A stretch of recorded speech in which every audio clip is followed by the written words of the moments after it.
va être dissous. Une grande cérémonie est en cours à Tripoli, une passation de pouvoir dans les règles, une première après des décennies passées sous la coupe de Mouammar Kadhafi. Notre invité ce soir, Riyad Sidawi. Bonjour, merci d'être avec nous. Vous êtes le directeur du Centre arabe des recherches et analyses. Les règles du jeu politique ne sont pas clairement établies. Est-ce que cette assemblée, selon vous, va aider la Libye à structurer sa ligne politique ?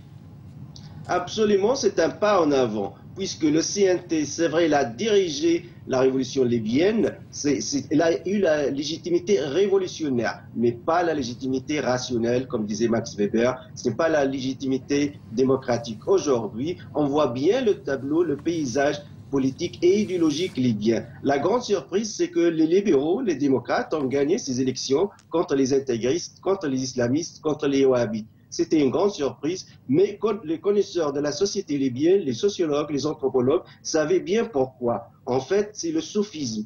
Ce sont les confréries des soufis, les zawahiriya, on appelle ça les zawahiriya, qui ont gagné ces élections contre un islam politique qui vient des pays du Golfe et qui n'a aucun rapport avec l'islam populaire, l'islam pacifiste du pays du Maghreb arabe. Vous diriez que le pouvoir est bien réparti entre les régions et les tribus ?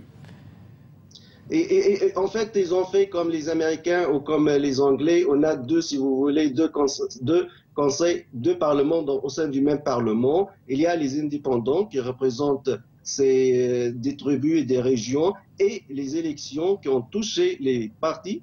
Et là, je parle bien que vraiment les libéraux et les démocrates ont gagné ces élections. Et ça, c'est une surprise et une nouvelle donne dans le paysage politique libyen. Mahmoud Jibril, qui est à la tête de la principale force au pouvoir, est-ce qu'il a des chances d'être désigné Premier ministre ?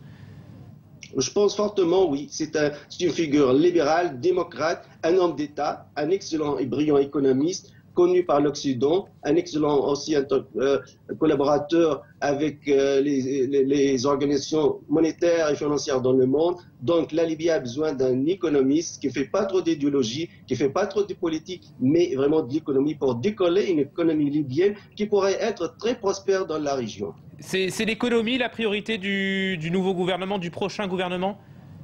Je pense l'économie et l'État. L'État libyen doit être structuré.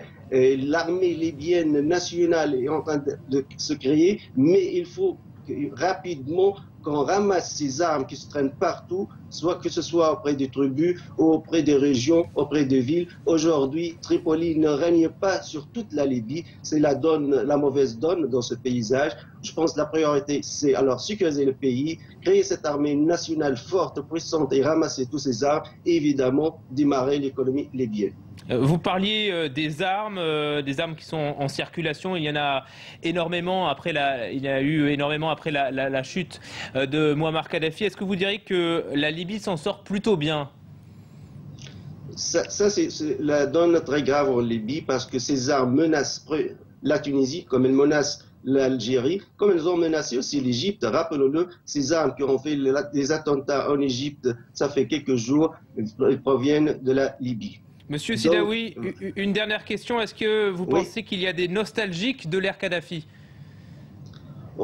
C'est un phénomène connu dans toutes les révolutions, comme les nostalgies de la monarchie française après la Révolution. On a eu des nostalgies vis-à-vis de Saddam Hussein aussi jusqu'à maintenant, peut-être en Irak. En Libye aussi, ce scénario va se répéter, mais je pense que l'histoire avance, ne recule pas. La Libye a choisi la voie démocratique, elle doit continuer dans cette voie. Ça ne sera pas facile au début, ça va prendre du temps, mais je pense que la Libye est dans la bonne voie.